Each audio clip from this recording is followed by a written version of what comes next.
अकाल पुरख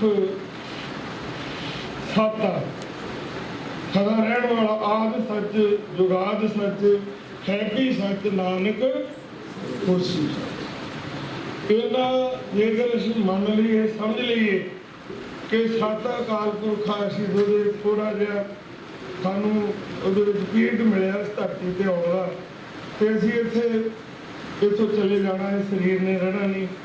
जो आया सी सो चल सी सबको आई बारी बारी सारे की आ जानी, किसी की पहला आ जानी, किसी की मगरों आ जाना, इतने सफाई कोई नहीं। सो जो अज बीबी गुरविंदर कौर जी जिन्होंने अज के हालातों को मुख रख के जो समाज के विचरिया दुनिया भर में हो रहा उन्होंने मुख रख के एक किताब लिखी है जिहदे जिहड़ा है कि किस तरह ये वरतारा वख-वख थावां दुनिया भर दे उत्ते वरतिया, भारत विच वरत रहा, पंजाब विच वरत रहा, साडे पिंड वरत रहा, साडे घर वरत रहा। तो पाल साहब बाणी फरमान करदे हैं परमेश्वर ते भुलिया व्यापन सभै रोग। तो जदों असीं मालक नालों टुट जाने उदों रोगी हैं। हो सकता शरीरक रोग ना हो, मानसिक रोगी तो हो ही गया क्योंकि असीं खसम नालों टुटे मूलों ढुले मुंड ते कित्थे पाए न हथ। कहते असीं जदों मूल नालों टुट गए तो फिर हथ किहनूं पाउणा, असीं मूल दे नालों टुटे होए। ते साहिब श्री गुरु ग्रंथ साहिब की बाणी बाबे नानक ने सानूं मूल दे नाल जोड़िया। सो रमेश सिंह जी गल कर रहे सी खेती की, गुरु नानक पातशाह ने खेती की। उस वेले करतारपुर जिथे लांघा खुलिया उत्थे खूह बनया, तो उन्होंने आप भी सारी संगत का भी उस वेले रज के उन्होंने खाधा किते नहीं होगा कि गुरु घर चो बाबे नानक के घर से 17 साल रहे कोई भुखा मुड़िया हो। सो असी उस वेले जो मोर्चा लगा सी उत्थे भी एक दिन गए सी, उसे सारे किसान वीरों ने भी बेनती की थी कि अज लोड़ आ उस बाबे नानक की खेती, बाबे नानक की खेती जी वो असीं करिए। साडे सियाणे कहंदे सी उत्तम खेती मध्यम विचार व्यापार ते निखित चाकरी। खेती नूं भी उत्तम की साडी उत्तमता रह गई है, कहीं भी कहने खेती चों निकलने चाहिए है। खेती असीं किहड़ी कीती है, असीं बाबे नानक वाली नहीं कीती। ਜਿਹੜੇ ਸਾਡੇ ਇਕਨੋਮਿਕਸ ਦੇ ਜੋ ਕੁਛ ਸੀਗੇ ਜਿਨ੍ਹਾਂ ਨੇ ਕਰ ਕੁਰ ਕੇ ਵੀ ਇੱਦਾਂ ਬੰਦੇ ਦੀ ਲੋੜ ਨਹੀਂ ਪਊਗੀ, ਸਪਰੇਅ ਕਰ ਦਿਓ, ਇਹ ਨਹੀਂ ਕਰਨ ਦੀ ਲੋੜ ਪਈ, ਆਹ ਕਰ ਲਿਓ, ਇੱਦਾਂ ਉਹ ਖਰਚਾ ਘਟਾਇਆ ਤੇ ਅਸੀਂ ਆਪਣੀ ਧਰਤੀ ਮਾਂ ਨੂੰ ਜਿਸ ਗੁਰੂ ਪਾਤਸ਼ਾਹ ਦਾ ਸੰਦੇਸ਼ ਅਸੀਂ ਰੋਜ਼ ਪੜ੍ਹਦੇ ਹੋਈਏ ਤੇ ਰੋਜ਼ ਸਾਡੇ ਧਰਮ ਦੇ ਵਿੱਚ ਵੀ ਅੰਮ੍ਰਿਤ ਵੇਲੇ ਉੱਠ ਕੇ ਅਸੀਂ ਜਪਜੀ ਸਾਹਿਬ ਦਾ ਪਾਠ ਕਰਨਾ ਤੇ ਅੰਮ੍ਰਿਤ ਵੇਲੇ ਉੱਠ ਕੇ ਅਸੀਂ ਜਪਜੀ ਸਾਹਿਬ ਪੜ੍ਹੀਏ ਤੇ ਰੋਜ਼ रसना तो उच्चारण करिए पवन गुरु पानी पिता माता धरत महत दिवस रात दे दाई दाया खेले सगल जगत। खेले सगल जगत नूं समझण दी लोड़ आ। अज जगत रो रहा कुरला रहा हर पासे तो आर्थिक तौर पर जिहदे कोल आ वो भी मरिया पिया, जिहदे कोल नहीं वो भुख नाल मरिया पिया। दुनिया के बड़े बड़े जोड़े कहते सी दुनिया की शक्ति अमेरिका, दुनिया की शक्ति रशिया, दुनिया की शक्ति चाइना होगी। जो ग्लोबल वार्मिंग कोरोना आया जोड़े कहते सी तरक्कियां कर लिया, असीं पहुंच गए चंद्रमा ते। जो कोरोना आया तो वो एक वायरस अभी तो एटम बम तैयार किए हुए सी, इत्थे चला देंगे, इन्ने बंदे मार देंगे। असीं तो बंदे मारन वाला सिस्टम साडे कोल आ, साडी मजाल उत्थों तक इन्नी मार करती है, इहनूं असीं तरक्की किहने बैठे आ। साडे कोल फादर ऑफ बम है, असीं छड्ड के उधर तद तो वड्डा तबाही नहीं कर सकदे। जदों कोरोना आया वो जिहड़े मुल्क अलंबरदार बने हुए सी ते असीं बहुत तरक्की कीती है। किसी ने देखा हो भी हाथ खड़ा करके किसी मुल्क ने यह कहा हो कि असी दुनिया के ਦੁਨੀਆ ਨੂੰ ਬਚਾਉਣ ਵਾਸਤੇ ਬਹੁਤ ਕੁਝ ਤਿਆਰ ਕੀਤਾ, ਬੜੀ ਸਾਡੀ એનર્ਜੀ ਲੱਗੀ, ਸਾਡੇ ਵਿਗਿਆਨਕਾਂ ਨੇ ਬਹੁਤ ਕੁਝ ਕੀਤਾ। ਅਸੀਂ ਤੁਹਾਨੂੰ ਬਚਾਵਾਂਗੇ ਕਿਉਂਕਿ ਅਸੀਂ ਕੰਮ ਕੀਤਾ। ਕੰਮ ਤਾਂ ਅਸੀਂ ਮਾਰਨ ਵਾਲੇ ਪਾਸੇ ਕੀਤਾ, ਤੇ ਕੀੜੇ ਮਾਰ ਲਓ, ਤੇ ਨਦੀਨ ਮਾਰ ਲਓ, ਤੇ ਬੰਦੇ ਮਾਰ ਲਓ, ਮਾਰਦੇ ਹੀ ਕੰਮ। ਹੁਣ ਤਾਂ ਅਸੀਂ ਕੁਝ ਕੀਤਾ ਹੀ ਨਹੀਂ, ਤੇ ਸਮਾਜ ਨੂੰ ਮਾਰ ਦਿਓ, ਇਹੀ ਕੁਝ ਕੀਤਾ। तो उस वेले साडे कोल दुनिया ਦੇ ਜਿਹੜੀ ਅਸੀਂ ਕਹਿੰਦੇ ਗੱਲਾਂ ਕਰਦੇ ਆ, ਮੂੰਹ ਤੇ ਬੰਨਣ ਨੂੰ ਮਾਸਕ ਨਹੀਂ ਸੀ। ਮੂੰਹ ਤੇ ਬੰਨਣ ਨੂੰ ਸੀਗਾ ਕਿ ਨਹੀਂ? ਨਹੀਂ ਸੀਗਾ। ਉਹ ਝੱਗਾ ਜਿਹਾ ਜਿਹੜਾ ਪਾਉਂਦੇ ਆ ਡਾਕਟਰ, ਉਹ ਵੀ ਨਹੀਂ ਸੀ ਸਾਡੇ ਕੋਲ। ਅਸੀਂ ਬਹੁਤ ਤਰੱਕੀ ਕੀਤੀ ਆ, ਬੜਾ ਬੜਾ ਬੜਾ ਫਰਕ ਐਸਾ ਖਰਚ ਕੀਤਾ ਸੀ, ਹਰ ਸਾਲ ਕਰਦੇ ਆ, ਗਾ ਵੀ ਖਰਚਾਂਗੇ, ਖਰਚਾਂਗੇ ਜਿਹਦੇ ਨਾਲ ਦੁਨੀਆ ਦੀ ਬਣੀ। ਸੋ ਉਹ ਜੋ ਗੁਰੂ ਨਾਨਕ ਪਾਤਸ਼ਾਹ ਨੇ ਜਿਹੜੀ ਖੇਤੀ ਕੀਤੀ ਸੀ, ਕੁਆਲਿਟੀ ਜਿਹੜੀ ਹੁਣ ਵੀ ਅਸੀਂ ਗੱਲ ਕਰਦੇ ਹਾਂ, ਕਰੋਨਾ ਦੇ ਵਿੱਚ ਵੀ ਫਿਰ ਰੌਲਾ ਭੋਜਨ ਦਾ, ਰੌਲਾ ਖੁਰਾਕ ਦਾ, ਕਿ ਲੋਕ ਭੁੱਖੇ ਮਰਨਗੇ। ਕਿਉਂ? ਗੁਰੂ ਨਾਨਕ ਪਾਤਸ਼ਾਹ ਨੇ ਉਸ ਵੇਲੇ ਵੀ ਕਿਹਾ ਸੀ ਉੱਤਮ ਖੇਤੀ, ਇਹ ਖੇਤੀ ਹੀ ਇਹ ਸਭ ਤੋਂ ਉੱਤਮ ਧੰਦਾ ਹੈ। ਪਰ ਅਸੀਂ ਕੀ ਕੀਤਾ? ਅਸੀਂ ਉਹਨਾਂ ਦੀ ਸਮੇਂ ਅਨੁਸਾਰ ਜਾਂ ਕਹਿ ਲਓ ਕਿ ਉਸ ਵੇਲੇ ਮਰਦੇ ਸੀ, ਤੇ ਅਸੀਂ ਉਹ ਬਾਬੇ ਨਾਨਕ ਨੂੰ ਛੱਡ ਕੇ ਅਸੀਂ ਜਿਹੜੀ ਆਧੁਨਿਕ ਖੇਤੀ ਜਿਹਨੂੰ ਕਹਿੰਦੇ ਹਰੀ ਕ੍ਰਾਂਤੀ ਲਿਆਉਣ ਵਾਲੀ, ਉਹ ਖੇਤੀ ਵਿੱਚ ਵਾੜ ਦਿੱਤਾ। ਪੰਜਾਬ ਪਾਣੀ ਨਿਕਾਲਣ, ਧਰਤੀ ਬੰਜਰ, ਤੇ ਅੱਜ 17 ਸਾਲ ਦਾ ਪਾਣੀ ਰਹਿ ਗਿਆ। ਉਹ ਵਿਗਿਆਨੀ ਬੈਠੇ ਆ ਜਿਹੜੇ ਯੂਨੀਵਰਸਿਟੀਆਂ ਦੇ ਵਿੱਚ, ਕੁਛ ਨਹੀਂ ਉਹਨਾਂ ਦੇ ਕੋਲ ਪੱਲੇ, ਹੁਣ ਕੀ ਕਰਨਾ ਦੱਸਣ ਕੁਛ। ਉਹ ਜਿਹੜੇ ਸਿਸਟਮ ਨੂੰ ਚਲਾਉਣ ਵਾਲੇ ਆ, ਉਹ ਦੱਸਣ ਵੀ ਹੁਣ ਕੀ ਕਰਨਾ ਤੁਸੀਂ, ਕਿਸੇ ਕੋਲ ਕੁਛ ਨਹੀਂ। ਸਾਰੇ ਕਹਿੰਦੇ ਜੀ 18 ਸਾਲ ਅਸੀਂ ਖੇਤੀ ਕਰਨੀ ਹੈ, ਆਪਾਂ ਕਿਹੜਾ ਪੁੱਛਾ ਲਵਾਂਗੇ 18 ਸਾਲ ਨੂੰ? ਇਹ ਅਸੀਂ ਨਹੀਂ ਕਹਿੰਦੇ, ਇਹ ਤਾਂ ਵਿਗਿਆਨਕ ਕਹਿੰਦੇ, ਸੈਂਟਰਲ ਰਿਸਰਚ ਬੋਰਡ ਕਹਿੰਦਾ 18 ਸਾਲ 'ਚ ਪਾਣੀ ਹੈ ਨਹੀਂ ਤੁਹਾਡੇ ਕੋਲ। ਤੇ ਫਿਰ ਅਸੀਂ ਕੀ ਸੋਚਦੇ ਹਾਂ, ਕੀ ਅਸੀਂ ਕਰਦੇ ਹਾਂ, ਕਿੱਥੇ ਜਾਵਾਂਗੇ? ਕਿਸੇ ਦੇ ਕੋਲ ਕੋਈ ਨਹੀਂ। ਅਸੀਂ ਕਹਿੰਦੇ ਕਿ ਉਸ ਦਿਨ ਵਿੱਚ ਬੋਲਿਆ ਕਿ ਅਸੀਂ ਕੁਆਂਟਿਟੀ ਪੈਦਾ ਕਰਨ ਤੇ ਲਾਏ ਸਾਰੇ ਕਿਸਾਨ, ਵੱਧ ਤੋਂ ਵੱਧ ਝਾੜ ਲੈਣਾ। ਕਾ ਕੀ ਕਰਨਾ? ਵੱਧ ਤੋਂ ਵੱਧ ਝਾੜ ਲੈਣਾ, ਵੱਧ ਤੋਂ ਵੱਧ ਇਹ ਉਪਜ ਹੋਵੇ। ਕੁਇੰਟਲਾਂ ਦੇ ਨਾਲ ਅਸੀਂ ਗਿਣਿਆ।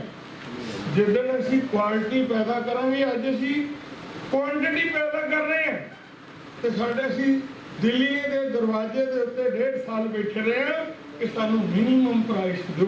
ਕੀ ਦਿਓ? ਇਹੀ ਅਮੀਰ ਸਿੰਘ ਜੀ ਕੀ ਮੰਗਦੇ ਸੀ? Minimum price. ਸਾਨੂੰ ਉਹ ਮਿਨੀਮਮ ਪ੍ਰਾਈਸ ਵੀ ਨਹੀਂ ਮੰਨੇ।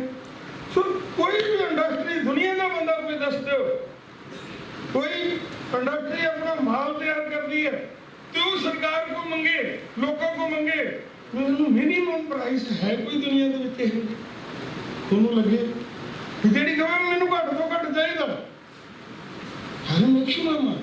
ਅਸੀਂ ਕੁਆਲਿਟੀ, ਕਿਸਾਨ ਕੁਆਲਿਟੀ ਪੈਦਾ ਕਰੇ ਤੇ ਮੈਕਸਿਮਮ ਪ੍ਰਾਈਸ ਸਰਕਾਰ ਦਵਾਵੇ ਕਿ ਸਾਡੀਆਂ ਪਾਲਿਸੀਆਂ ਮੈਕਸਿਮਮ ਹੋਣਗੀਆਂ, ਫਿਰ ਕਿਸਾਨ ਅਮੀਰ ਹੋਊਗਾ। ਅਸੀਂ ਕੁਆਂਟਿਟੀ ਪੈਦਾ ਕਰਕੇ ਕਦੇ ਵੀ ਸਾਡਾ ਕਿਸਾਨ ਹੋ ਹੀ ਨਹੀਂ ਸਕਦਾ। ਜਿਹਨੂੰ ਅਸੀਂ ਕਹਿੰਦੇ ਭਾਵੇਂ 1000 ਸਾਲ ਇਹ ਖੇਤੀ ਕਰੀ ਜਾਓ, ਕਿਉਂਕਿ ਸਾਨੂੰ ਮਿਲਣਾ ਤੇ ਮੈਕਸਿਮਮ ਆ। ਤੇਰਾ ਤੇਲ ਖਰਚਾ, ਤੇਰਾ ਕਿਰਾਇਆ, ਤੇ ਦੂਸਰਾ ਜੇ ਖਰਾਬ ਹੋ ਗਈ ਫਿਰ ਉਹ ਤੇਰੇ ਸਿਰ ਤੇ।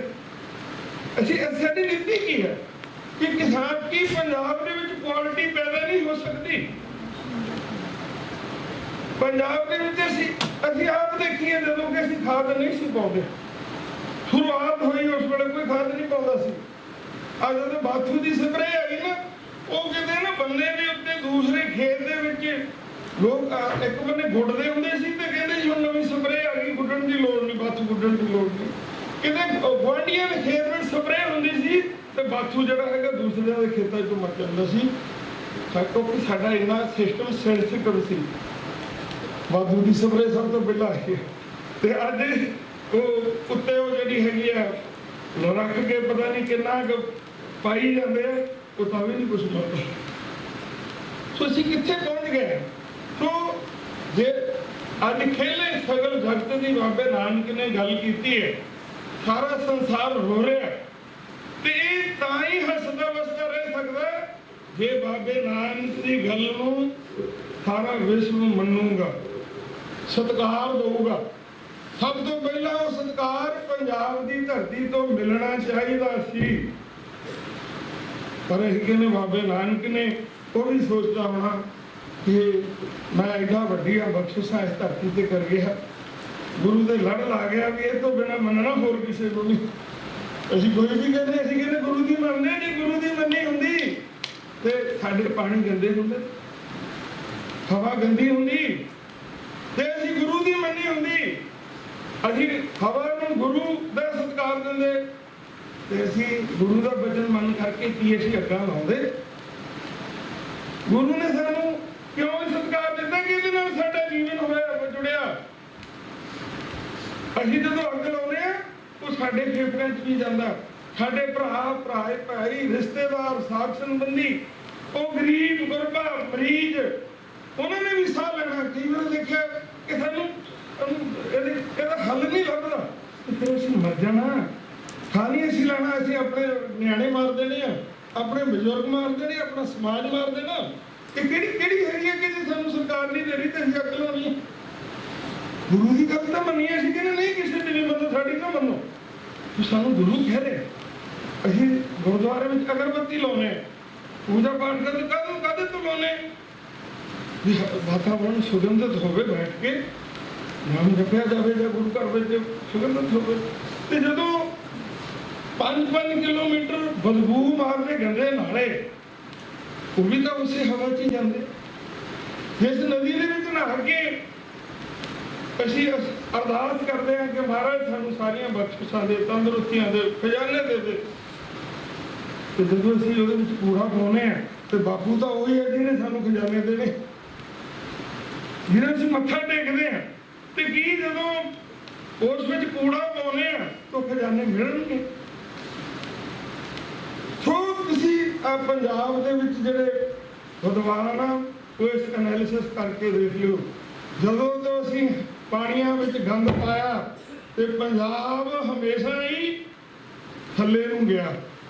ਉਹ ਦੇਖ ਲਓ 78 ਬਹੁਤ ਥੋੜੇ ਟਾਈਮ 'ਚ ਸਾਰਾ ਕੁਝ ਹੋਇਆ, ਤੇ ਜਿੰਨੇ ਟਾਈਮ 'ਚ ਹੋਇਆ ਉਸ ਟਾਈਮ ਦੇ ਪੰਜਾਬ ਦੇ ਹਾਲਾਤ ਦੇਖ ਲਓ ਕਿ ਪੰਜਾਬ ਕਿੰਨਾ ਸੁਖੀ ਬਚਿਆ। ਕਿਉਂ? ਅਸੀਂ ਗੁਰੂ ਦੀ ਗੱਲ ਨਹੀਂ ਮੰਨਦੇ ਤੇ ਇਸ ਹਵਾ ਨੂੰ ਸੁੱਧ ਅਸੀਂ ਰੱਖਣਾ ਸੀ। ਸਰਕਾਰਾਂ ਦੀ ਡਿਊਟੀ ਬਣਦੀ ਹੈ, ਸਰਕਾਰਾਂ ਹਰ ਤਾਂ ਫੇਲ ਹੋਈਆਂ। ਅਸੀਂ ਕਿਸੇ ਸਰਕਾਰ ਨੂੰ ਨਹੀਂ ਕਹਿੰਦੇ ਸਾਰੇ ਫੇਲ ਹੋਏ, ਪਰ ਸਾਡੀ ਵੀ ਤਾਂ ਕੋਈ ਡਿਊਟੀ ਬਣਦੀ ਹੈ ਕਿ ਸਾਡਾ ਅੱਗ ਦਾ ਲਾਇਆ ਧੂੰਆਂ ਜਿਹੜਾ ਹੈ ਕਿ ਉਹ ਮੋਦੀ ਦੀਆਂ ਨਾਸਾਂ 'ਚ ਜਾਊਗਾ, ਰਾਤ ਕੋਈ ਬੰਦਾ ਨਹੀਂ ਆਊਗਾ। ਕੁਛ ਚੀਜ਼ਾਂ ਦੇ ਉੱਤੇ ਸਾਨੂੰ ਸਮਝਣਾ ਪਊਗਾ। ਸਾਡਾ ਸਕੂਲ ਦੇ ਵਿੱਚ ਵੀ ਸਾਡੇ ਕਾਮਰੇਡ ਜਿਹੜੇ ਸੀ ਬੜੇ ਸਾਥੀ ਰਹੇ, ਅਸੀਂ ਉਹਨਾਂ ਦੀਆਂ ਗੱਲਾਂ ਸੁਣਦੇ ਸੀ। ਤੇ ਅਸੀਂ ਦਰਿਆ ਪਾਲਾ ਸਿੰਘ ਡਰੇਨ 'ਚ ਗੰਦਾ ਪਾਣੀ ਆਉਂਦਾ ਸੀ, ਅਸੀਂ ਚਿੱਟੀ ਵੇਚ ਦਾ ਕੰਮ ਕਾਲੀ ਵੇਚ ਦਾ ਪਹਿਲਾਂ ਕਰਦੇ, ਪਰ ਜਦੋਂ ਕਾਲਾ ਸਿੰਘ ਡਰੇਨ ਦੇਖੀ ਤੇ ਸਾਨੂੰ ਇਉਂ ਲੱਗਾ ਕਿ ਇਹ ਕੰਮ ਪਹਿਲੇ ਦੇ ਆਧਾਰ ਤੇ ਕਰਨਾ ਚਾਹੀਦਾ ਸੀ। ਉਹਦਾ ਪਾਣੀ ਸੀ, ਇਹ ਤਾਂ ਜ਼ਹਿਰ ਜਾਣੀ ਹੈ ਮਾਲਵੀ ਰਾਸਤਾ ਨੂੰ। ਅਸੀਂ ਕੁਛ ਉੱਥੇ ਬੰਦੇ ਸੀ, ਉਹਨਾਂ ਨੂੰ ਕਿਹਾ ਵੀ ਆਪਾਂ ਪਾਣੀ ਕਹਿੰਦੇ ਹੋਏ ਆਪਾਂ ਨਹਿਰ ਰੋਕਣੀ ਹੈ, ਆਪਾਂ ਬੰਦੇ ਇਕੱਠੇ ਹੋਣਾ। ਕਹਿੰਦੇ ਬਾਬਾ ਜੀ ਦੱਸੋ ਕਿਹੜਾ ਰੋਕਣਾ? ਮਹਾਂਪੁਰਸ਼ੋ ਰੋਕਣਾ ਤਾਂ ਪਾਣੀ ਹੈ, ਰਾਹ ਰੋਕਣਾ ਰਾਹ ਰੋਕਣਾ ਮਤਲਬ ਇਹ ਦੇਖ ਲਓ ਹੈਰਾਨ ਆ ਸੀ। ਰਾਹ ਕਿਹਨਾਂ ਦਾ ਰੋਕਦੇ ਸਾਨੂੰ ਇਹ ਦੱਸੋ। ਜਿਨ੍ਹਾਂ ਲੋਕਾਂ ਨੂੰ ਅਸੀਂ ਨਾਲ ਕਰਨਾ, ਜਿਨ੍ਹਾਂ ਨੂੰ ਸਾਡਾ ਸਾਥ ਦੇਣਾ, ਉਹਨਾਂ ਨੂੰ ਕਿਉਂ ਤੁਸੀਂ ਰੋਕਦੇ? ਸੋ ਅਸੀਂ ਉੱਥੇ ਬੰਨ ਲਾਇਆ 2008 ਦੇ ਵਿੱਚ। ਉਸ ਵੇਲੇ ਸਾਰੀ ਸਰਕਾਰ ਹਿੱਲੀ। ਸਭ ਤੋਂ ਪਹਿਲਾਂ ਅਸੀਂ ਸੁਲਤਾਨਪੁਰ ਲੋਧੀ ਗੰਦਾ ਪਾਣੀ ਵੇਚ ਡਿੱਗਦਾ ਸੀ। ਉੱਥੇ ਇੱਕ ਜਿੱਥੇ ਸਾਰੇ ਪ੍ਰਸ਼ਾਸਨ ਦਾ ਐਸਡੀਐਮ, ਤਹਿਸੀਲਦਾਰ, ਜੱਜ ਸਾਹਿਬਾਨ ਵੇਖਦੇ ਕਲੱਬ ਕੰਪਲੈਕਸ ਬਣਿਆ, ਪਾਣੀ ਵੇਚ ਕੇ ਡਿੱਗਦਾ ਸੀ। ਸੇਵਾਦਾਰ ਉੱਥੇ ਇਕੱਠੇ ਹੋਏ, ਕਹਿੰਦੇ ਬਾਬਾ ਜੀ ਗੰਦਾ ਪਾਣੀ ਪੈਂਦਾ, ਆਪਾਂ ਬੰਦ ਕਰ ਦੀ ਕਰ ਦਿਓ।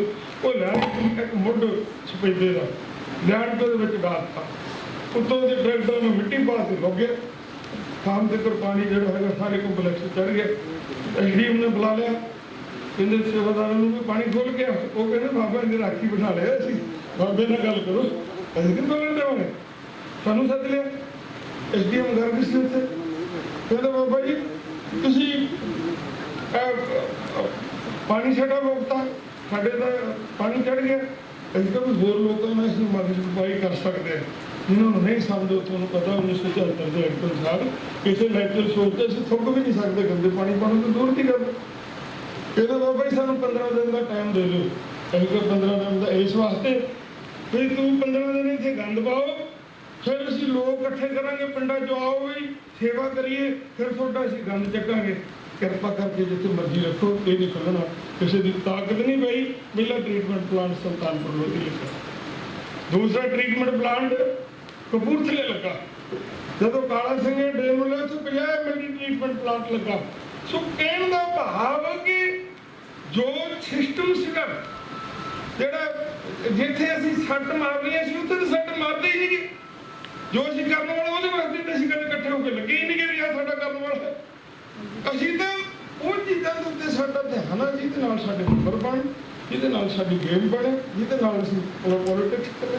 ਸੋ ਅੱਜ ਬਹੁਤ ਵੱਡੀ ਲੋੜ ਹੈ ਕਿ ਅਸੀਂ ਚਾਹੁੰਦੇ ਹਾਂ ਕਿ ਧਰਤੀ ਇਹ ਸਾਰਾ ਕੁਛ ਇਹੋ ਜਿਹਾ ਨਹੀਂ ਵੀ ਜਿਹੜਾ ਨਹੀਂ ਹੋ ਸਕਦਾ। ਇਹ ਸਾਰਾ ਕੁਛ ਹੋ ਸਕਦਾ ਜੇ ਅੱਜ ਅਸੀਂ ਹਵਾ, ਪਾਣੀ ਤੇ ਧਰਤੀ ਨੂੰ ਬਚਾ ਲਈਏ, ਕਿਉਂਕਿ ਇਹ ਸਾਡੇ ਵਾਸਤੇ ਨਹੀਂ, ਅਸੀਂ ਤਾਂ ਛੋਟਾ ਸ਼ਾਮਾ, ਸਾਡੀ ਆਉਣ ਵਾਲੀਆਂ ਪੀੜ੍ਹੀਆਂ ਦੀ ਵਿਰਾਸਤ। ਅਸੀਂ ਐਫਡੀ ਜਿਹੜੀ ਸਾਡੇ ਬੱਚਿਆਂ ਦੀ ਸੀਗੀ ਉਹ ਅਸੀਂ ਜਿਹੜੀ ਹੈਗੀ ਆ ਪਾਣੀ ਕੱਢ ਲਿਆ, ਤੇ ਆਉਣ ਵਾਲੇ ਸਮੇਂ 'ਚ ਅਸੀਂ ਕੀ ਕਰਨਾ ਉਹਦੇ ਵਾਸਤੇ ਸਾਨੂੰ ਚਾਹੀਦਾ ਕਿ ਸਰਕਾਰਾਂ ਦਾ ਮੇਨ ਮੁੱਦਾ ਹੋਣਾ ਚਾਹੀਦਾ।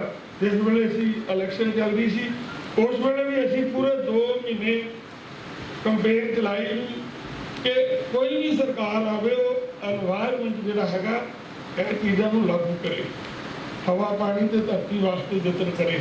तो ये सारा कुछ ਤਾਂ ਹੀ ਹੋਊਗਾ ਜਦੋਂ ਅਸੀਂ ਸਾਰੇ ਉੱਠਾਂਗੇ, ਅਸੀਂ ਮੰਗਾਂਗੇ, ਅਸੀਂ ਚਾਹਾਂਗੇ ਕਿ ਘੱਟੋ ਘੱਟ ਸਾਨੂੰ ਜਿਉਣ ਦਾ ਹੱਕ ਤਾਂ ਦੇ ਦਿਓ।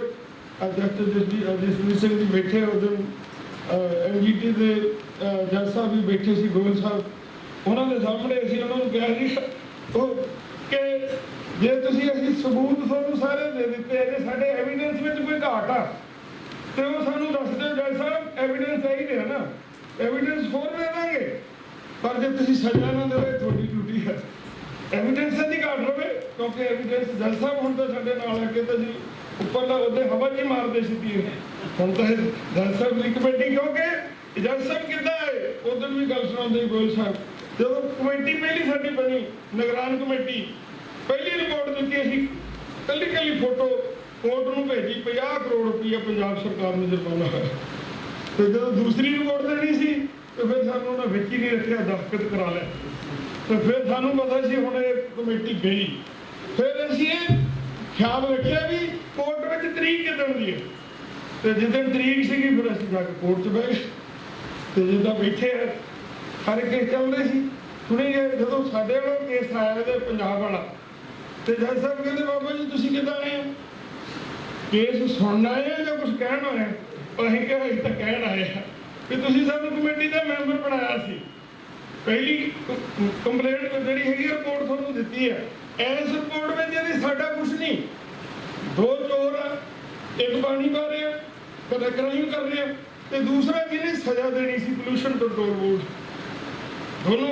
ਦੋਨੋਂ ਵਿਭਾਗ ਜਿਹੜੇ ਇੱਕ ਨੇ ਸਜ਼ਾ ਦੇਣੀ ਸੀ, ਇੱਕ ਦੋਸ਼ੀ ਹੈ, ਦੋਨੋਂ ਹੀ ਰਿਪੋਰਟ ਬਣਾਉਣੀ। ਤੁਸੀਂ ਤੁਹਾਨੂੰ ਕਿਹੜੀ ਰਿਪੋਰਟ ਬਣਾ ਕੇ ਦੇਣਗੇ ਜਿਹਨਾਂ ਤੁਸੀਂ ਇਹਨਾਂ ਨੂੰ ਫਾਂਸੀ ਤੇ ਚਾੜ ਦਿਓਗੇ? ਤੇ ਜੱਜ ਸਾਹਿਬ ਕਹਿੰਦੇ ਫਿਰ ਜੱਜ ਦਾ ਨਾਮ ਲਓ, ਅਸੀਂ ਪਹਿਲੀ ਵਾਰੀ ਕਚਹਿਰੀਆਂ ਜਾਏ ਸਾਨੂੰ ਇਹ ਸਲਾਹ ਦੇ ਨਹੀਂ ਤੁਰੇ। ਫਿਰ ਅਸੀਂ ਇੱਕ ਜੱਜ ਦਾ ਨਾਂ ਲਿਆ, ਸਾਨੂੰ ਬਿਲਿੰਗ ਹੋਣਾ ਦੱਸਿਆ ਸੀ ਅਗਰਵਾਲ, ਉਹ ਕਹਿੰਦੇ ਬਾਬਾ ਜੀ ਗੁੱਡ ਬੰਦਾ, ਬੜਾ ਵਧੀਆ ਦਾ ਨਾਂ ਲਿਆ, ਪਰ ਉਹ ਹਜੇ ਕਿਸੇ ਸੁਸਾਇਟੀ ਦਾ, ਮਗਰੋਂ ਫਿਰ ਉਹਨਾਂ ਪ੍ਰੀਤਮਪਾਲ ਨੂੰ ਸੁਸਾਇਟੀ 'ਚ ਪਾਇਆ ਤੇ ਜਸਟਿਸ ਜਸਵੀਰ ਸਿੰਘ ਜੀ। ਹੁਣ ਉਹ ਕਮੇਟੀ ਨੇ ਡਿਸਟ੍ਰਿਕਟ ਐਨਵਾਇਰਨਮੈਂਟ ਪਲਾਨ ਆ ਕਿ ਵਾਤਾਵਰਣ ਕੀ ਹੈ, ਮਾਈਨਿੰਗ ਦੀ ਪਾਲਿਸੀ ਕੀ ਹੈ, ਉਹ ਸਾਰਾ ਉਹਨਾਂ ਨੇ ਭਰ ਦਿੱਤਾ ਵੀ ਆਹ ਚੀਜ਼ਾਂ ਹੈਗੀਆਂ। ਤੇ ਹੁਣ ਉਹ ਜੇ ਨਹੀਂ ਕਰਦੇ ਤਾਂ ਤੁਸੀਂ ਕੋਰਟ ਦੇ ਵਿੱਚ ਉਹਨਾਂ ਦੇ ਪ੍ਰਤੀ ਉਹਨਾਂ ਦੇ ਕੇਸ ਦਰਜ ਕਰ ਸਕਦੇ ਆ। ਜੱਜ ਸਾਹਿਬ ਕਿਹੜਾ ਕੇਸ ਹੁੰਦਾ? ਹਾਂ, ਜਿਹੜਾ ਨਹੀਂ ਕੋਰਟ ਦੀ ਲੰਘਣਾ ਹੋਣੀ ਹੈ, ਵਾਟਰ ਐਕਟ ਤਾਂ ਪਹਿਲਾਂ ਹੀ ਹੈ, ਕੰਟੈਂਪਟ ਆਫ ਕੇਸ ਤੁਸੀਂ ਪਾ ਸਕਦੇ ਆ ਕਿ ਆਹ ਸਾਰਾ ਕੁਝ ਸਾਡੇ ਹੈ ਨਹੀਂ, ਇਹਨਾਂ ਨੇ ਲਿਖਿਆ ਹੋਇਆ, ਕਿਉਂਕਿ ਕੋਰਟ ਦੇ ਵਿੱਚ ਉਹਨਾਂ ਨੇ ਦਾਖਲ ਕਰਾਤਾ, ਕਮੇਟੀ ਦੇ ਉੱਤੇ ਸਾਰਿਆਂ ਦੇ ਦਸਤਖਤ ਹੋਏ। ਉਹ ਜਿੱਦਣ ਤੁਸੀਂ ਜਾਓਗੇ, ਕਿਉਂਕਿ ਕਿੰਨੇ ਕੇਸ ਹੋ ਜਾਂਦੇ ਜੇ ਜਾ ਕੇ FRI ਨਾ ਦਰਜ ਕਰਾਓ, ਕਹਿੰਦੇ ਕੋਈ ਨਹੀਂ, ਪੋਲੂਸ਼ਨ ਕੰਟਰੋਲ ਬੋਰਡ ਦਾ ਉੱਥੇ ਫਲਾਣਾ ਇੰਡਸਟਰੀ ਬਾਬਾ ਜੀ ਸਾਡੇ ਕੋਲ ਹੈ ਨਹੀਂ। ਕਿਉਂਕਿ ਸਾਰਾ ਵਾਤਾਵਰਨ ਕਾਲਾ, ਪਰ ਪੋਲੂਸ਼ਨ ਕੰਟਰੋਲ ਬੋਰਡ ਦੇ ਜਿਹੜੇ ਕਾਗਜ਼ ਆ ਉਹ ਚਿੱਟੇ। ਅਸੀਂ ਤਾਂ ਉਹਨਾਂ ਨੂੰ ਕਹਿੰਦੇ ਹੁੰਦੇ ਵੀ ਜੇ ਤੁਹਾਡੇ ਮਾੜਾ ਮੋਟਾ ਸਾਨੂੰ ਕਾਲਕ ਲੱਗੇ ਨਾ, ਤੁਹਾਨੂੰ ਮਾੜਾ ਮੋਟਾ ਮਹਿਸੂਸ ਹੋਵੇ ਦਰਿਆ ਵਿੱਚ ਕੀ ਕਾਲਕ ਹੈ। ਅਸੀਂ ਇਹ ਨਹੀਂ ਦੇਖਣਾ ਚਾਹੁੰਦੇ ਵੀ ਤੁਹਾਡੀਆਂ ਰਿਪੋਰਟਾਂ ਕੀ ਚਾਹੁੰਦੀਆਂ, ਅਸੀਂ ਇਹ ਦੇਖਣਾ ਚਾਹੁੰਦੇ ਲੋਕ ਕਹਿਣ ਦਰਿਆ ਸਾਫ਼ ਹੋ ਗਿਆ, ਪਾਣੀ ਨਹੀਂ ਸਾਫ਼ ਹੋ ਗਈ, ਉਹਨਾਂ ਪਾਣੀ ਅਸੀਂ ਪੀ ਸਕਦੇ ਹਾਂ। ਸੋ ਅੱਜ ਬਹੁਤ ਵੱਡੀ ਲੋੜ ਹੈ ਕਿ ਜਿੰਨਾ ਚਿਰ ਲੋਕ ਕਹਿੰਦੇ ਸਰਕਾਰ ਕਰੂਗੀ, ਇਹਦਾ ਪ੍ਰਸ਼ਾਸਨ ਦੀ ਡਿਊਟੀ ਹੈ ਕਿ ਤੁਹਾਨੂੰ ਆਪਣੇ এনवायरमेंट ਤੁਹਾਡੇ ਨੇੜੇ ਗੰਦ ਪਿਆ ਤੇ ਤੁਸੀਂ ਉਹਦੀ ਕੰਪਲੇਂਟ ਨਹੀਂ ਕਰਦੇ, ਫੋਨ ਦੇ ਉੱਤੇ ਲੋਕੇਸ਼ਨ ਲਾ ਕੇ ਕਿੱਥੋਂ ਜੱਜ ਸਾਹਿਬ ਨੂੰ ਪਾਓ। ਸਵੱਛ ਭਾਰਤ ਮਿਸ਼ਨ ਦੇ ਵਿੱਚ ਉਹ ਬਣਿਆ ਹੋਇਆ ਸਾਰਾ ਆਨਲਾਈਨ ਤੁਸੀਂ ਕੰਪਲੇਂਟ ਕਰ ਸਕਦੇ ਆ। ਜੇ ਤੁਹਾਡੀ ਕੰਪਲੇਂਟ ਨਹੀਂ ਕਰਦੇ ਦੁਬਾਰਾ ਤੁਸੀਂ ਪੜ੍ਹੇ ਲਿਖੇ ਉਹਨਾਂ ਨੂੰ ਮਗਰ ਪਾਓ। ਤੁਹਾਡੇ ਆਲੇ ਦੁਆਲੇ ਜੋ ਕੁਝ ਹੈਗਾ ਵਾਪਰ ਰਿਹਾ, ਤੇ ਜੇ ਉਹ ਕਹਿੰਦੇ ਵੀ ਅਸੀਂ ਅੱਖਾਂ ਮੀਟ ਕੇ ਕਿਤੇ ਗੰਦਗੀ ਦੇ ਢੇਰ ਦੇ ਉੱਤੇ ਅਸੀਂ ਬਹਿ ਕੇ ਸਵੀਕਾਰ ਕਰ ਲੈਣਾ ਵੀ ਇੱਦਾਂ ਦਾ ਠੀਕ ਆ, ਫਿਰ ਤੁਹਾਨੂੰ ਕੋਈ ਨਹੀਂ ਕਰ ਸਕਦਾ। ਕਿਉਂਕਿ ਤੁਸੀਂ ਸਵੀਕਾਰ ਚੁੱਕੇ ਜੇ ਤੁਸੀਂ ਸਵੀਕਾਰ ਹੀ ਲਿਆਓਗੇ ਅਸੀਂ ਇੱਦਾਂ ਦੇ ਰਹਿਣਾ। ਇਹ ਸਾਰਾ ਕੁਝ ਹੋ ਸਕਦਾ। ਅਸੀਂ ਬੇਨਤੀ ਕਰਾਂਗੇ, ਹਮੀਰ ਸਿੰਘ ਉਹਨਾਂ ਨੇ ਗੱਲ ਕੀਤੀ ਸੀ ਨਰੇਗਾ ਦੀ, ਅਸੀਂ 10 ਸਾਲ ਤੋਂ 5 ਨਰਸਰੀ ਬਣਾਈ ਹੈ, ਅਸੀਂ ਲੱਖਾਂ ਬੂਟੇ ਜਿਹੜੇ ਉੱਥੇ ਤਿਆਰ ਕੀਤੇ ਆ। 6 ਪਿੰਡਾਂ ਦੇ ਨਰੇਗਾ ਦੇ ਵਰਕਰ ਕੋਈ ਆਪਣੀ ਮਰਜ਼ੀ ਨਾਲ ਦਿਹਾੜੀ ਨਾ ਲਾਵੇ ਤਾਂ ਉਹਦੀ ਮਰਜ਼ੀ ਹੈ, 6 ਪਿੰਡਾਂ ਨੂੰ ਕੰਮ ਦਿੱਤਾ। ਪਰ ਗੱਲ ਹੈ ਕਿ ਉੱਥੇ ਦਾ ਕੋਈ ਬੰਦਾ ਜਿਹੜਾ ਜਾਗਰੂਕ ਹੋਵੇ, ਪ੍ਰਸ਼ਾਸਨ ਕੋਲ ਕੰਮ ਲੈ ਸਕਦਾ ਹੋਵੇ। ਜਿਹੜੀ ਤੁਸੀਂ ਗੱਲ ਕਹੀ ਹੈ, ਹਜੇ ਤੱਕ ਜਿਹੜਾ ਕਿਸੇ ਨੇ ਜਿਹਨੂੰ ਕੰਮ ਨਹੀਂ ਦਿੱਤਾ ਤੇ ਸਰਕਾਰ ਨੇ ਉਹਨੂੰ ਜਿਹੜਾ ਬੰਦਾ ਉਹਦਾ ਪਤਾ ਉਹ ਦੇਣਾ ਫਰਜ਼ ਨਹੀਂ ਦਿੱਤਾ। ਕਿਉਂ ਨਹੀਂ ਦਿੱਤਾ? ਕਿਸੇ ਉਹਨਾਂ ਦੀ ਗੱਲ ਕਰਨ ਵਾਲਾ ਕੋਈ ਨਹੀਂ। ਗਰੀਬਾਂ ਦੀ ਗੱਲ ਕੌਣ ਕਰੇ? ਮਜ਼ਦੂਰਾਂ ਦੀ ਗੱਲ ਕੌਣ ਕਰੇ? ਕਿਉਂਕਿ ਅਫਸਰਾਂ ਨੂੰ ਤਾਂ ਹਰ ਚੀਜ਼ ਨੂੰ ਅਸੀਂ ਉਹ ਜਿਹੜੀਆਂ ਚੀਜ਼ਾਂ ਜੋ ਨਰੇਗਾ ਦਾ ਬਣਾਇਆ ਉਹ ਸਾਡੇ ਪ੍ਰਭਾਵ ਨਾਲ ਉੱਥੇ ਬਣ ਗਿਆ, ਅਸੀਂ ਉਹਨੂੰ ਚਲਾ ਰਹੇ ਹਾਂ। ਇਹਦੇ ਉੱਤੇ ਸਾਨੂੰ ਜਿਹੜਾ ਹੈਗਾ ਬਹੁਤ ਫਾਇਦਾ ਹੋਇਆ, এনवायरमेंट ਨੂੰ ਬੜਾ ਫਾਇਦਾ ਹੋਇਆ। ਲੱਖਾਂ ਬੂਟੇ ਅਸੀਂ ਕੀ ਵੰਡੀ ਜਾਂਦੇ, ਉਹੀ ਬੂਟੇ ਮੁੱਲ ਲਿਆ ਕੇ ਉਹਨੇ ਕੋਈ ਨਹੀਂ ਲਾਉਂਦਾ। ਸੋ ਇਸ ਵਾਸਤੇ ਇਹ ਚੀਜ਼ਾਂ ਸਾਰਾ ਕੁਝ ਸਾਡੇ ਕੋਲ ਸਿਸਟਮ ਹੈਗਾ, ਅਸੀਂ ਉਹਨੂੰ ਚਲਾ ਦਿੱਤਾ ਹੈ। ਸੋ ਅਸੀਂ ਪੜ੍ਹ ਲਿਖ ਕੇ ਵੀ ਅਸੀਂ ਉਹ ਚੀਜ਼ ਨੂੰ ਆਪਣੀ ਜ਼ਿੰਮੇਵਾਰੀ ਨਹੀਂ ਪੜ੍ਹਦੇ, ਸਮਝਦੇ ਵੀ ਸਾਡੀ ਜ਼ਿੰਮੇਵਾਰੀ ਹੈ। ਅਸੀਂ ਕਹਿੰਦੇ ਉਹਨਾਂ ਦੀ ਜ਼ਿੰਮੇਵਾਰੀ ਹੈ। ਉਹ ਤਾਂ ਪੜ੍ਹੇ ਲਿਖੇ ਨਹੀਂ, ਸਮਝਦਾਰ ਨਹੀਂ, ਬੇਸਮਝ। ਉਹਨਾਂ ਨੂੰ ਆਪਣੇ ਹੱਕਾਂ ਹਕੂਕਾਂ ਦਾ ਨਹੀਂ ਪਤਾ ਨਰੇਗਾ ਦਾ ਕੀ ਕਾਨੂੰਨ ਆ, ਕਿਉਂਕਿ ਲੀਡਰਾਂ ਦੇ ਵਸ ਪੈ ਕੇ ਸਾਰਾ ਕੁਝ ਹੋ ਰਿਹਾ। ਸੋ ਆਪਣਾ ਹੱਥੀਂ ਆਪਣਾ ਆਪੇ ਹੀ ਕਰ ਸਵਾਰੀ। ਇਹ ਧਰਤੀ ਆਪਣੀ ਹੈ, ਇਸ ਬ੍ਰਹਿਮੰਡ ਆਪਣਾ, ਪਰਿਵਾਰ ਆਪਣਾ, ਇਹਨੂੰ ਆਪਾਂ ਰਲ ਮਿਲ ਕੇ ਸਵਾਰਾਂਗੇ ਤੇ ਹਰ ਚੀਜ਼ ਸੰਭਵ ਆ। ਤੇ ਜੇ ਅਸੀਂ ਕਿਸੇ ਦੇ ਸਿੱਟੀ ਦੇਵਾਂਗੇ ਤੇ ਫਿਰ ਕੋਈ ਵੀ ਜਿਹੜੀ ਹੈਗੀ ਹੈ ਜਿਹਨਾਂ ਹਾਲਾਤਾਂ 'ਚ ਆਪਾਂ ਪਹੁੰਚੇ ਆ ਉਹ ਬੜੇ ਹੀ ਆ ਸਾਰਿਆਂ ਨੇ ਦੱਸ ਚੁੱਕੇ ਆ। ਸੋ ਉਸ ਉਹਨਾਂ ਹਾਲਾਤਾਂ ਤੋਂ ਰੱਬ ਬਚਾਵੇ। ਸੋ ਅਸੀਂ ਬਹੁਤ ਜੀ ਦਾ ਧੰਨਵਾਦ ਕਰਦੇ ਹਾਂ ਕਿ ਜਿਨ੍ਹਾਂ ਨੇ ਬਹੁਤ ਵਧੀਆ ਅੱਜ ਦੇ ਸਮੇਂ 'ਤੇ ਲਿਖੀ ਹੈ ਕਿਤਾਬ। ਮਹਾਰਾਜ ਤੁਹਾਨੂੰ ਹੋਰ ਕਲਮ ਨੂੰ ਬਲ ਬਖਸ਼ੇ, ਹੋਰ ਵੱਧ ਤੋਂ ਵੱਧ ਲਿਖੋ। ਤੁਹਾਡਾ ਸਾਰਿਆਂ ਦਾ ਹਿਰਦੇ ਤੋਂ, ਸਾਰੇ ਜੱਜ ਸਾਹਿਬਾਨ ਜੀ ਦਾ ਹਿਰਦੇ ਤੋਂ ਧੰਨਵਾਦ ਕਰਦੇ ਹਾਂ ਜੀ ਦਾ। ਸੋ ਜਿਨ੍ਹਾਂ ਨੇ ਜਿਹੜਾ ਹੈ ਇਸ ਸਮਾਜ ਵਿੱਚ ਸ਼ਾਮਲ ਹੋਏ।